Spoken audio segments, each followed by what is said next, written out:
Hello everyone, welcome to Naira study hub. आप सब कैसे हैं? आई होप कि आप सभी अच्छे होंगे और अपनी स्टडी को कंटिन्यू कर रहे होंगे। फ्रेंड्स, आज का जो ये वीडियो है ये आप लोगों के लिए बहुत ज़्यादा खास होने वाला है। क्योंकि इसमें आज हम लोग डिस्कस करेंगे कि डीएलएड जो फर्स्ट सेमेस्टर और थर्ड सेमेस्टर है, इसका एग्ज़ाम यानी इनके एग्ज़ाम कब तक होंगे इसको कवर करेंगे। और यानी इसमें सीरीज़ से तैयारी करनी है या कौन सी बुक से तैयारी करनी है, इस पर भी डिस्कस करेंगे। और भी डिस्कस करेंगे कि कुछ क्वेश्चंस आपके माइंड में चल रहे होंगे कि यूनिट टेस्ट क्या होता है, क्या तो यूनिट टेस्ट क्या होता है, इसको देना ज़रूरी है या नहीं ज़रूरी है, या इसके मार्क्स जुड़ते हैं, फाइनल आपके जो मार्कशीट में नंबर जुड़ते हैं या नहीं जुड़ते हैं। तो इन सभी चीज़ों पर आज हम लोग डिटेल में डिस्कस करेंगे। सो अगर अभी तक आप लोगों ने चैनल को सब्सक्राइब नहीं किया है तो चैनल को सब्सक्राइब कर लें और वीडियो को बिल्कुल भी स्किप ना करें, क्योंकि हर एक चीज़ आप लोगों के लिए बहुत ही ज़रूरी है। क्योंकि आपने एडमिशन लिया है, आप डीएलएड फर्स्ट सेमेस्टर में आए हैं, क्योंकि ये फर्स्ट सेमेस्टर और थर्ड सेमेस्टर दोनों के लिए है। लेकिन थर्ड सेमेस्टर वालों को इतना एक्सपीरियंस हो जाता है, इतना अनुभव हो जाता है, वो लोग चीज़ों को समझते हैं, क्योंकि उन्होंने फर्स्ट सेमेस्टर कंप्लीट किया, सेकेंड सेमेस्टर कंप्लीट किया, अब वो लोग थर्ड में आए। लेकिन आप लोगों ने अभी एडमिशन लिया है, अभी आप लोगों को बहुत सी चीज़ें ऐसी हैं जो जाननी ज़रूरी हो जाती हैं, ठीक है ना। तो हम सबसे पहले ये बात कर लेते हैं कि आखिर यूनिट टेस्ट क्या होता है और यूनिट टेस्ट क्यों ज़रूरी होता है या नहीं ज़रूरी होता है। तो आपका हो जाता है यूनिट टेस्ट, ठीक है। तो यूनिट टेस्ट वो होता है, जैसे आप लोगों के जो कॉलेजेस हैं वहाँ से मैसेजेस आ रहे होंगे कि आपको टेस्ट देने हैं, तो अब आप तैयारी में लग गए होंगे। बिल्कुल तैयारी करनी भी चाहिए, क्योंकि ये इसलिए कराया जाता है कि 3 मंथ्स तो लगभग हो गए हैं, है ना। और आप लोगों के जब से एडमिशन हुए तब से मिला के अब तक 3 मंथ्स हो चुके हैं। तो बच्चे ने कितना पढ़ा है ना, तो वो चेक करने के लिए, जैसे जो बच्चों के टेस्ट होते हैं छोटे क्लासेस में या हर क्लास में होते हैं, टेस्ट होते हैं, तो उसी तरह से आपके भी ये टेस्ट होंगे। अगर अब बात कर ली जाए क्या ये नंबर्स जुड़ते हैं, अब आपके माइंड में ये चीज़ होगी, क्या इसको देना ज़रूरी है, और अगर ज़रूरी है तो क्या इसके मार्क्स भी जुड़ते हैं। तो हम आपको बता देते हैं कि देखिए, सबसे पहले ये हो जाता है कि भाई देना तो ज़रूरी है। क्योंकि आपके कॉलेज से मैसेज आया है, ये आपको वर्क करना ही रहता है। क्योंकि जैसे आपको टेस्ट, अभी तक आप टेस्ट देते चले आए हैं, तो क्या टेस्ट तो इम्पोर्टेंट हो जाता है। और इससे ये हो जाता है कि हमारी तैयारी कितनी हो रखी है और हमें अभी कितनी तैयारी करनी है। और आप लोग जैसे फर्स्ट सेमेस्टर में है तो आपको ये भी चीज़ों को समझना होगा। हालांकि हम तो हर एक चीज़ आपको बताते हुए चलते हैं, लेकिन कहते नहीं है जब कोई आपको समझाता है तो इतना समझ में नहीं आता है जितना आप प्रैक्टिकल से समझते हैं। तो जब आप कॉलेज में जाएंगे, वहाँ पे आप टेस्ट देंगे, तब आपको लगेगा कि हाँ, जो मैम बता रही थी तो बिल्कुल सही बता रही थी, यही यही चीज़ें एग्जाम में पूछी जाती है, यही चीज़ हमारे सिलेबस में है। क्योंकि हम देखिए अभी 2 बार एक चीज़ कह चुके हैं कि आप लोग फर्स्ट सेमेस्टर में आए हैं, तो आपको चीज़ें समझनी रहेंगी और उस पर ट्रस्ट भी करना ज़रूरी है। तो इसका मतलब ये हो जाता है कि आपको यूनिट टेस्ट देना रहेगा। आप लोग टेस्ट दें और ज़रूर दें। लेकिन अगर हम ये कहें कि क्या इसके मार्क्स जुड़ते हैं, तो नहीं, इसके मार्क्स तो नहीं जुड़ते हैं, ठीक है ना।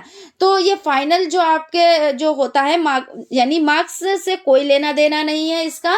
जो फाइनल मार्क्स होते हैं उसमें ये बिल्कुल भी नहीं जुड़ते हैं। तो यहाँ तक क्लियर हो गया। अब हम बात कर लेते हैं कि हमने कहा था ना हम कई चीज़ों को कवर करेंगे, तो हम हर एक चीज़ को कवर करेंगे जितना हमसे ये होगा कि हाँ, हमें ये चीज़ें आपको बतानी चाहिए। लेकिन फिर भी अगर कोई चीज़ हम कवर नहीं कर पा रहे हैं, कोई चीज़ रह रही है, छूट रही है, तो आप लोग कमेंट करें और हम उससे रिलेटेड भी आपके लिए वीडियो लेकर आएंगे, ठीक है ना। तो अब हम बात कर लेते हैं इंटर्नशिप, या आप जिसे आम बोलचाल की भाषा में टीचिंग कहते हैं, है ना। आम बोलचाल की भाषा में क्या कहते हैं कि हमारी टीचिंग लगने वाली है, और वैसे इंटर्नशिप कहा जाता है। तो ये कब लगती है, तो आपका जो 5 मंथ्स कंप्लीट हो जाते हैं, यानी आप कॉलेज में जाते हैं, आपका एडमिशन होता है, उसके बाद एडमिशन के बाद आप कॉलेज यानी कॉलेज जाते हैं, वहाँ पे आप क्लास अटेंड करते हैं और पढ़ाई करते हैं, ठीक है ना। तो ये प्रक्रिया आपको कितने दिन तक करनी रहती है? 5 महीने तक, यानी 5 मंथ्स तक आपको ये प्रक्रिया करनी रहती है। फिर उसके बाद आपकी लगती है टीचिंग, और वो भी टीचिंग कब से कब तक लगती है? तो टीचिंग लगती है आपकी, जो टीचिंग हो जाती है वो लगती है आपकी 30 डेज की लगती है, ना कि 1 मंथ की लगती है। अब आप कहेंगे कि मैम 1 मंथ और 30 डेज में फ़र्क क्या है? तो जी हाँ, बिल्कुल हम आपको बताएंगे। क्योंकि 1 मंथ का मतलब ये होता है कि आपने जैसे फर्स्ट आज डेट है, जैसे फॉर एग्जाम्पल हम आपको बताते हैं कि जैसे आज फर्स्ट डेट है, आज आपकी टीचिंग लगी, तो नेक्स्ट फर्स्ट डेट में आपकी टीचिंग कंप्लीट हो जाएगी। लेकिन इसमें छुट्टियां भी तो पड़ रही हैं, संडे भी तो पड़ रहे हैं ना। तो इसमें क्या है कि आपको वर्किंग जो 30 डेज है उसमें आपको टीचिंग करनी है। तो यानी अब समझ में आया कि 30 डेज की, ना कि 1 मंथ की आपको करनी है। कुछ लोगों के ये भी मैसेजेस आ रहे हैं, कमेंट आ रहे हैं, यानी कि तो उसमें ये आप लोगों ने पूछा है कि क्या मैम हम जैसे कि 2 से 3 दिन 4 दिन हम स्कूल गए, फिर वहां पे यानी टीचिंग के लिए गए, फिर वहां पे हम 2 दिन नहीं गए, ठीक है ना, फिर हम तीसरे दिन गए, तो क्या वो जो हम 3 और 4 दिन हम गए थे तो वो हमारा प्लस होगा या फिर से हमको टीचिंग करनी पड़ेगी? तो देखिए क्या होता है कि जब हम स्कूल जाते हैं, कहीं पे जाते हैं, तो अपनी एक जगह बनाते हैं, ठीक है ना। ये चीज ये हो जाती है कि वहां पे आपकी कैसे अंडरस्टैंडिंग हो गई है, किस तरह से हो गई है। तो आप जैसे वहां से छुट्टी लेकर आए हैं, कोई प्रॉब्लम है तो आप बता कर आए हैं कि हमें 2 डेज की छुट्टी चाहिए, जो भी प्रॉब्लम है आपने अपनी प्रॉब्लम बताई, और उसके बाद आप तीसरे दिन फिर से गए हैं। तो ऐसा नहीं है कि वो आपसे कहेंगे कि नहीं, लेकिन हाँ आपको 30 डेज करनी है तो वो लेस कर दें, और उसके बाद आपके जैसे फर्स्ट डेट में आपकी कंप्लीट होने वाली है टीचिंग, तो आप 2 डेज और कर ले, तो यानी आपके 30 डेज हो जाएगी, है ना। तो वो माइनस नहीं किए जाएंगे। वो तो आपकी किस तरह से आप वहां पे जाके अपनी पहचान बनाते हैं, किस तरह से वहां पे आप सभी के साथ बिहेव करते हैं, उस पे भी बहुत चीजें डिपेंड करती हैं, है ना। तो यहाँ पे ये चीज हो गई, और आई होप जिन जिन लोगों ने मैसेज किए उनको आंसर मिल गया होगा। बाकी तो आप लोग खुद समझदार हैं और आप लोग टीचर बनने वाले हैं, तो आप लोग समझ गए होंगे कि हम कहना क्या चाहते हैं। ठीक है, यहाँ तक बात हो गई। अब बात कर लेते हैं कि क्या जो है आपको यहाँ से नंबर कितने मिलते हैं जब आप टीचिंग करेंगे, यानी कि आपकी इंटर्नशिप लगेगी तो आपको नंबर्स कितने मिलते हैं और आपको नंबर्स कौन प्रोवाइड कराता है, ठीक है, यानी कौन देता है। तो इसमें आपको मिलते हैं 100 मार्क्स। कितने मिलते हैं? तो 100 मार्क्स मिलते हैं। और आपको जो ये मार्क्स दिए जाते हैं वो किसके द्वारा दिए जाते हैं? तो वो आपको जो विद्यालय के, यानी जो आपके नज़दीकी विद्यालय जो आपने चूज़ किया है, क्योंकि ये तो हम इस पे भी एक वीडियो बना चुके हैं, आप लोग प्लेलिस्ट में जाके वहाँ पे देख सकते हैं, और भी चीज़ों को हमने इसमें समझाया है, ठीक है ना। तो ये जो मार्क्स मिलते हैं ये प्रधानाचार्य महोदय जी द्वारा दिए जाते हैं, और ये मार्क्स आपके फाइनल मार्क्स में जुड़ते हैं। ये चीज भी आप ध्यान रखिएगा। तो अब आप समझ सकते हैं ये आपके जो मार्क्स है कितने इंपॉर्टेंट हो जाते हैं। तो आप वहां पे जाएं, अपने बहुत ही अच्छे से पेश आएं, क्योंकि कहते नहीं है कि मिठास जो होती है वो बहुत ही अच्छी चीज होती है, और जो आप अपने में एक मिठास रखेंगे और सबको समझेंगे, सबको साथ में लेके चलेंगे, तो चीजें अच्छी बनती हैं, है ना। तो आप जहाँ पे जाएं, जिस विद्यालय में जाएं, तो अपना बिहेवियर बहुत ही अच्छा रखें, क्योंकि वहीं से आपको नंबर भी मिलने हैं, और नंबर ना भी मिलने होते तब भी आपको बिहेवियर तो अच्छा ही रखना रहता है। लेकिन देखिए ये नंबर्स आपके फाइनल मार्क्स में जुड़ते हैं। और एक चीज़ बता देते हैं, यहाँ पे जब आपको नंबर्स जो मिलते हैं तो वो नंबर आपको कितने मिलने चाहिए? तो आपको जैसे 99 मार्क्स किसी को मिलते हैं, किसी को 98 मिलते हैं, और किसी को 97 नंबर मिलते हैं। लेकिन दिक्कत कहाँ पे हो जाती है? जब दिक्कत हो जाती है कब? जब आपको 95 नंबर मिलते, तो यहाँ पे थोड़ी सी आपको दिक्कत होगी। इसलिए वही चीज़ जो हमने अभी आपको बताई कि आप लोग अपना बिहेवियर अच्छा रखिएगा, अच्छे से वर्क कीजिएगा, ईमानदारी से वर्क कीजिएगा, और अगर कोई प्रॉब्लम है तो वहाँ प्रधानाचार्य महोदय जी होंगे, या मतलब लेडीज में हो जेंट्स में इससे नहीं है, मतलब प्रधानाचार्य महोदय जी होंगे वहाँ पे। आप वहाँ पे अगर कोई प्रॉब्लम है अपनी प्रॉब्लम को बताएं। अगर आपको एक दिन की छुट्टी लेनी है तो आप उनसे इजाजत लेकर छुट्टी लें और उसको फिर प्लस करवाएं कि मतलब हम एक दिन नहीं आए तो हम नेक्स्ट डे, यानी नेक्स्ट डे का मतलब ये होता है जब हमारी टीचिंग कंप्लीट हो जाएगी जिस डेट में, उससे एक दिन ज्यादा, यानी हम अपने 30 डेज जरूर देंगे। ठीक है ना। तो इस तरह से जब आप वर्क करेंगे तो आपको क्या होगा, अच्छे नंबर प्रोवाइड होंगे, तब आपको दिक्कत का सामना नहीं करना पड़ेगा। अब बात कर लेते हैं कि इंटर्नशिप जो टीचिंग है ना, उसी से रिलेटेड हम बात कर रहे थे। तो इसमें क्या होता है कि बहुत लोग ये कह रहे हैं कि जो टीचिंग है वो लगने वाली है, टीचिंग लगने वाली है। तो अभी ऐसा कुछ भी नहीं है, डाइट की तरफ से कोई भी ऐसी सूचना नहीं आई है। हाँ, हो सकता है कि आपके जो कॉलेजेस हैं वहां से मैसेजेस आते हों, कॉल्स आते हों, इसलिए क्योंकि क्या होता है कि आपने एडमिशन ले लिया और आप घर में बैठ गए। ऐसा होता है नहीं कि कॉलेज नहीं जाते हैं, कॉलेज अटेंड नहीं करते हैं। और खासकर जो प्राइवेट कॉलेजेस होते हैं, हम उनकी बात कर रहे हैं, तो उनको देखिए उनको तो चाहिए भाई फीस। ठीक है। तो अब आपको वो कैसे अपने कॉलेज में बुला सकते हैं जब आप जाएंगे नहीं कॉलेज में और क्लास अटेंड नहीं करेंगे, तो उनको फीस भी भाई जब पहुंचेंगे नहीं तो फीस कैसे मिलेगी। इसलिए वो लोग क्या कर रहे होंगे, आपके पास मैसेजेस कर रहे होंगे कि भाई आप जाएं। और भाई बनता भी है कि भाई वो फीस ही के लिए तो बैठे हैं, भाई प्राइवेट कॉलेज है तो फीस तो देनी ही रहेगी और उनको चाहिए भी। तो ये चीज ये है, आप किस तरह से वहां पे डील कर सकते हैं, किस तरह से आप अपना, तो ये चीजें आप अपने तरीके से समझ लें। ठीक है ना। अब कुछ लोगों के क्वेश्चंस ये थे कि इसमें क्या फाइल बनानी रहेगी, और हमें फाइल जो बनानी रहती है क्या उसमें हमको नंबर्स प्रोवाइड होते हैं, क्या ये ज़रूरी है। तो जी हाँ, ये बनाना ज़रूरी होता है। हम आपको बताते हैं यहाँ पे क्या प्रक्रिया होती है।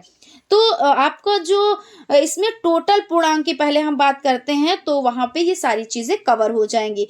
तो जो आपका ये पूर्णांक होता है, तो पूर्णांक कितने का होता है, पूर्णांक आपका होता है 800, है ना, इसका होता है। इसमें ये 800 बनते कैसे हैं नंबर, तो यहाँ पे देख लेते हैं। जो 800 नंबर बनते हैं वो इस तरह से बनते हैं कि पहले तो आपको 275 नंबर, ये 275 नंबर का आपका लिखित का होता है, जो आप क्या करेंगे, जिसकी आप स्टडी कर रहे हैं, पढ़ रहे हैं, और आपके जो एग्जाम होंगे उसमें आपको 275 नंबर का जो है करना रहेगा, उसमें से आप जितने नंबर्स ला पाते हैं। ठीक है ना। तो ये हो गई आपकी लिखित। अब हम बात कर लेते हैं कि और क्या होता है। 800 तो अभी नहीं बने, अभी तो 275 ही है। आप यही तो आपके माइंड में होगा। तो यहाँ पे हम जो 275 आपका और हो जाता है, क्या हो जाता है, तो 275 ये आपका प्रैक्टिकल हो जाता है। और ये कहाँ से आपको मिलता है, तो ये आपको आपके कॉलेज की तरफ से। यानी फिर देखिए वही चीज हो गई है कि आपको सभी से अच्छा बिहेवियर करना चाहिए। क्यों, क्योंकि भाई जरूरी है, क्योंकि अभी आप प्राथमिक विद्यालय में थे, वहां पे भी टीचिंग है ना, टीचिंग लगी, वहां पे भी आपको अच्छे से बिहेव करना है, क्योंकि नंबर वहां से मिलेंगे प्लस आपके फाइनल में नंबर जुड़ेंगे। फिर आपका आ जाए यहाँ पे भी आपको क्या है, अपना जो कॉलेज है जहां आपने एडमिशन लिया है, वहां पे भी आपको सभी टीचर्स जो भी जो सब्जेक्ट के होंगे वो नंबर आपको प्रोवाइड करेंगे, और आपका कॉलेज भी आपको नंबर प्रोवाइड करेगा। यानी कि आपको बहुत ही अच्छा बिहेव करना है सभी के साथ में। किसी से कोई ऐसा बिहेव ना कीजिएगा जो आपके यहाँ पे आकर दिक्कत हो जाए। ठीक है। तो ये चीज हो जाती है। उसके बाद एक हो जाता है शारीरिक शिक्षा और संगीत। इस तरह इसमें भी आपको करना कुछ नहीं होता है। ये आपको क्या होता है, कॉलेज की तरफ से 50 मार्क्स आपको मिलते हैं। ठीक है ना। 50 मार्क्स ये आपको मिल जाते हैं, प्लस आपको इंटर्नशिप से आपको कितना मिलता है, तो इंटर्नशिप से भी आपको 100 मिलता है। जो आप अभी लेकर आए, यानी आपने अपनी टीचिंग कंप्लीट की उसके बाद से, और इंटर्नशिप से रिलेटेड ही आपको 100 नंबर और मिलते हैं। यानी कहने का मतलब यहाँ पे जो टोटल हो जाते हैं नंबर, वो आपके टोटल हो जाते हैं 525। इसीलिए आपने देखा होगा कि जो डीएलएड के प्रशिक्षु होते हैं उनका जो उनका परसेंटेज बनता है 90 प्लस, बहुत अच्छा परसेंटेज बन जाता है। क्योंकि अगर यहाँ पे थोड़ी सी, हालांकि देखिए इस पे भी अभी हम डिस्कस करते हैं कि थोड़ी सी चूक का मतलब ये नहीं है कि आप का एक नंबर 50% से कम हो, वहां पे नहीं है। वहां पे ये जो आपको नंबर्स मिले हैं कुछ भी नहीं कर सकते। लेकिन कहाँ पे कर सकते हैं आप, आपकी हेल्प ऐसे कर सकते हैं कि तो आपका हो जाता है कि किस तरह से, तो यहाँ पे अगर आपके देखिए ये 275 होते हैं, तो ये सब्जेक्ट वाइज होते हैं। आपके जो सब्जेक्ट है इसमें 3 सब्जेक्ट आपके 50-50 नंबर के होते हैं। कितने के होते हैं? तो 3 सब्जेक्ट आपके 50 नंबर के होते हैं। इसमें आपको 25 नंबर लाना जरूरी होता है। और जो सब्जेक्ट होते हैं वो 25 नंबर के होते हैं, तो उसमें आपको 12 नंबर लाना जरूरी रहता है। लेकिन अगर 50 नंबर में से आपको 25 के यानी 25 नहीं मिले और 24 नंबर मिल गए, तो आपकी बैक लग जाती है। और अगर 25 नंबर का है, 12 नंबर नहीं मिलते, तो आपकी बैक लग जाती है। उस सूरत में आप के जो ये नंबर है वो कुछ भी नहीं कर सकते। लेकिन यहाँ पे जब आप लिखित परीक्षा में आप सब में पास होंगे, यानी 50 में से 25 नंबर और आपका 25 में से 12 नंबर होंगे, तो आपका परसेंटेज तो अच्छा बनेगा। ये बहुत ज्यादा हेल्प करेंगे। इसीलिए आपने देखा होगा कि बहुत अच्छा परसेंटेज होता है। ठीक है ना। तो यहाँ तक जो आपके मतलब कुछ कंफ्यूजन होंगे, कुछ डाउट्स होंगे, कुछ क्वेश्चंस आपके माइंड में और चल रहे होंगे, वो सभी क्लियर हो गए होंगे। अब हम बात कर लेते हैं कि जो आपका एग्जाम है, यानी डीएलएड फर्स्ट सेमेस्टर और थर्ड सेमेस्टर का, वो कब तक होगा। तो अगर हम बात करें कि फर्स्ट सेमेस्टर की, है ना, क्योंकि एग्जाम तो दोनों के साथ ही में होने हैं, क्योंकि सेकेंड और फोर्थ के एग्जाम और फर्स्ट और थर्ड के एग्जाम साथ ही में होते हैं, है ना, एक ही साथ कराए जाते हैं। तो यहाँ पे बात हम करते हैं पहले फर्स्ट सेमेस्टर की। तो लगभग क्या यही है कि 27 नवंबर से और 27 नवंबर से 30 नवंबर, है ना, 30 नवंबर तक आपके तो क्या हुए हैं, आपके एडमिशन ही चले हैं। अब इसमें आपको टाइम कितना चाहिए भाई? 6 मंथ के बाद ही आपके एग्जाम कराए जाते हैं, क्योंकि आपको तैयारी करने के लिए कितना टाइम दिया जाता है? तो 6 मंथ दिए जाते हैं। तो अभी देखिए 3 मंथ्स लगभग होने वाले हैं। तो आप मान के चलें कि अभी 3 मंथ्स तो ये बिल्कुल भी नहीं। अब इसी के बीच क्या है, लोकसभा चुनाव है, जो कब होंगे, जो लगभग आपके हो जाएंगे अप्रैल और मई में होने हैं, अप्रैल से, यानी अप्रैल या मई में होने हैं। तो इस तरह से इस सूरत में एग्जाम कैसे हो पाएंगे, है ना। और इससे पहले की अगर बात करें तो इससे पहले आपका टाइम नहीं कंप्लीट हो रहा है, क्योंकि आपको तैयारी का टाइम भी तो मिलेगा। तो ये चीज हो जाती है। तो यानी क्या होगा, एग्जाम वही मान के चलिए आप लोग, यानी आप डीएलएड फर्स्ट सेमेस्टर और थर्ड सेमेस्टर भाई साथ में एग्जाम होने हैं, तो दोनों लोग सुने। यानी एग्जाम आपके जो हैं वो कब तक होने की संभावना है? तो मई लास्ट, कब? तो मई लास्ट तक होने की संभावना है, या हो सकता है कि जून में भी एग्जाम चले जाएं, क्योंकि जब टाइम अभी है नहीं, इधर बीच में इलेक्शन भी है, और अगर इलेक्शन से पहले कराया जाता है तो आपका 6 मंथ कंप्लीट नहीं हो रहा है। तो इन सब सूरत में क्या है, तो आपका लास्ट मई या जून में हो सकता है थोड़ा और भी आगे बढ़ जाए। तो इसलिए आप लोग बिल्कुल भी टेंशन ना लें, और ये नहीं कि एग्जाम कब तक होंगे, क्योंकि हमें क्या है भाई, हमें तैयारी करनी है। और जब तैयारी करनी है फिर एग्जाम हमारे भाई, जब हमने सोचा है तो 1-2 हफ्ते बाद सही, 3 हफ्ते बाद सही, 4 हफ्ते बाद सही, लेकिन हम क्या करें, अच्छा परफॉर्मेंस कर पाए। ठीक है, यहां तक आपका कंप्लीट हो गया। अब हम लोग बात कर लेते हैं कि जो हमारा इंटर्नशिप है ना, वो जो है, देखिए सबसे पहले क्या होता है, इंटर्नशिप कंप्लीट हो जाती है। इंटर्नशिप जब आपकी कंप्लीट हो जाती है, उसके बाद जब आप इंटर्नशिप देकर वापस आते हैं, उसके बाद क्या होता है, उसके बाद जो है बोर्ड का जो फॉर्म होता है वो भरा जाता है। यही तो बात होती है ना कि जब आप मतलब अभी तो खैर थर्ड सेमेस्टर वाले ये चीज समझ रहे हैं, फर्स्ट सेमेस्टर वालों को हम ये बता रहे हैं कि जब आप इंटर्नशिप देकर आएंगे यानी टीचिंग आपकी लगेगी, टीचिंग देकर आप वापस आएंगे, तब आपके फॉर्म जो है वो भरे जाते हैं। और फॉर्म भरने के बाद आपके लगभग, हम ये तो नहीं कहेंगे, लेकिन लगभग आपके 13, 14, 15 दिन तो आपको टाइम मिलता है उसका। 15 दिन के बाद ही आपके एग्जाम हो पाते हैं, ठीक है ना। ये यूं कह ले कि 10 से 15 के बीच में इतना टाइम उनको चाहिए होता है। इतने दिन के बाद फिर आपके एग्जाम होते हैं। तो यानी कहने का मतलब यह है कि जब इंटर्नशिप लगेगी, फिर उसके बाद आपके फॉर्म भरे जाएंगे, फिर उसके बाद आपके 15 दिन के बाद, लगभग 15 दिन के बाद आपके एग्जाम कराए जाते हैं, डेट शीट आती है। तो ये सब प्रक्रियाएं आपको करनी, यानी इतने प्रोसेस से आपको गुजरना है। तो स्टेप बाय स्टेप आप ये सारे प्रोसेस आप कर ले जाएंगे, ऐसा कुछ भी नहीं है। और रहा फाइल बनाने का सवाल की फाइल, तो फाइल भी आपको बनानी रहती है, उस पर भी हम आपको वीडियो बना देंगे, आपके लिए वीडियो लेकर आएंगे और फाइल भी हम आपको बनाकर अपलोड कर देंगे, जिससे आप लोग उससे देखकर आप लोग अच्छे से बना पाए, ठीक है ना। और कुछ लोगों के ये भी क्वेश्चन है, क्या इंटर्नशिप देना अनिवार्य है, जरूरी है?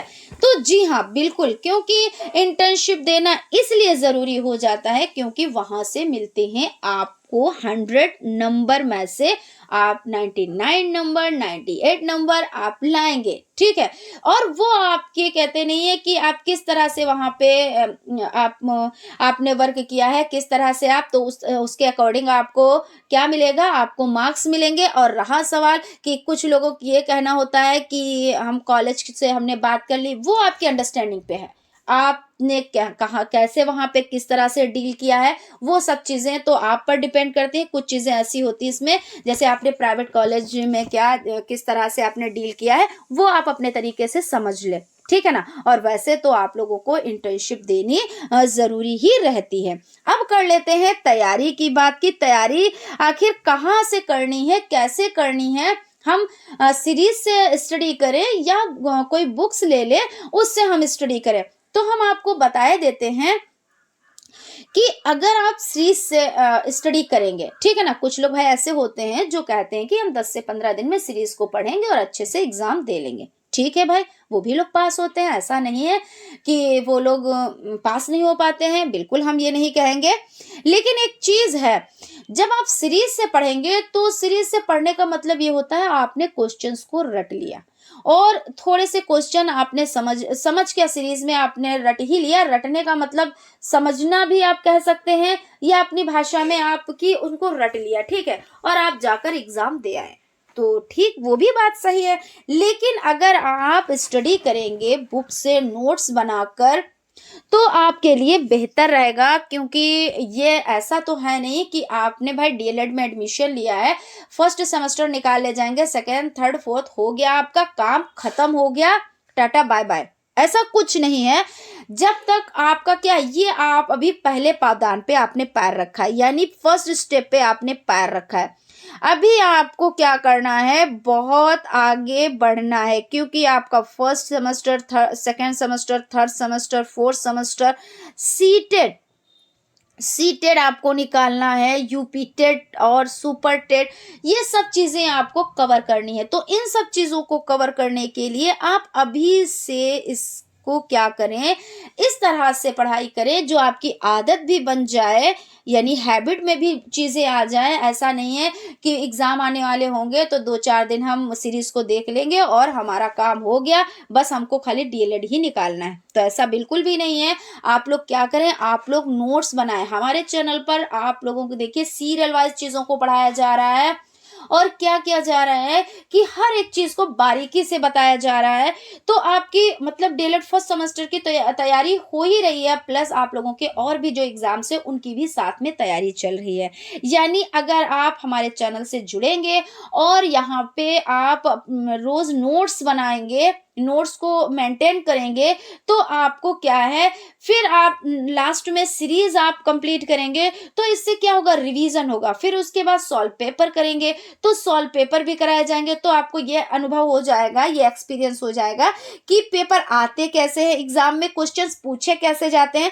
तो ये सब चीजें आप कवर कर पाएंगे। लेकिन सिर्फ आप सीरीज के अगर भरोसे रहे तो फिर आपको क्या है, फिर हम जो कहना चाहते हैं वो आप लोग समझ चुके होंगे। क्योंकि देखिए, सिर्फ सीरीज के भरोसे पे रह के आप इतनी बड़ी जो ये जंग है उसको आप जीत नहीं सकते। तो हम यही आप लोगों से कहेंगे कि जो है आप लोग नोट्स भी बनाएं और चीज़ों को डिटेल में जानें। क्योंकि कुछ लोग क्या है, बहुत ज़्यादा अभी ठंडे मिजाज में बैठे हुए हैं, करें जब डेट आएगी एग्ज़ाम की तब हम तैयारी कर लेंगे और हम अभी क्या करें तैयारी करके। लेकिन नहीं, बिल्कुल भी ऐसा ना आप लोग करिए, क्योंकि ज़रूरी नहीं है जब आप लोगों को ठोकर लगे तभी आप लोग संभले। ठोकर से पहले अगर आप संभल जाते हैं तो ज़्यादा बेहतर होता है। क्योंकि क्या है, क्योंकि देखिए आपके जो सब्जेक्ट्स हो जाते हैं, जैसे मैथ आपका है ना, तो उसमें जब तक आप पहले तो उसको पढ़ें, जितने भी लेसन है उसको डिटेल में जाने कि ये इसमें क्या है, क्या हमारा मेथड है, उसको कैसे समझे, हर एक चीज। उसके बाद हर एक लेसन को बहुत बारीकी से समझे। फिर उसके बाद प्रैक्टिस सेट, उसके बाद सीरीज, उसके बाद जो क्वेश्चंस पिछले पेपर्स आए हुए हैं उनको सॉल्व करें। तो इसके लिए क्या चाहिए, टाइम। और आपको लगता है कि अरे अभी एग्जाम थोड़ी ना होंगे, अभी तो मैम आप ही बता रही हैं कि एग्जाम वही मई में जाएंगे, हो सकता है जून जुलाई तक चले जाएं, तो मैम कैसे। तो हम यही कहेंगे कि टाइम आपके पास नहीं है, इतना भी आपको टाइम मिल गया लेकिन जिस हिसाब से आपके सब्जेक्ट हैं उस हिसाब से आपके पास टाइम नहीं है। आपको मैथ, क्योंकि कुछ लोगों के ये भी कमेंट आते हैं कि मैम हमारी मैथ बेसिक से ही, मतलब हमको बेसिक से ही मैथ नहीं आती है।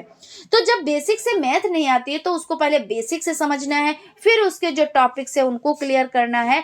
तो ये सब चीजें हो जाती है। तो इन सब चीजों के लिए क्या चाहिए, टाइम चाहिए। और भी सब्जेक्ट्स हैं, जैसे उर्दू हो जाता है, किसी ने उर्दू सब्जेक्ट लिया है, किसी ने संस्कृत सब्जेक्ट लिया है, तो उसमें भी आप लोगों को प्रॉब्लम फेस करनी पड़ रही है। क्योंकि कुछ लोग ये कह रहे हैं कि उर्दू हमारी समझ में नहीं आती है, कैसे, मतलब वर्ड ही जोड़ने नहीं आते हैं।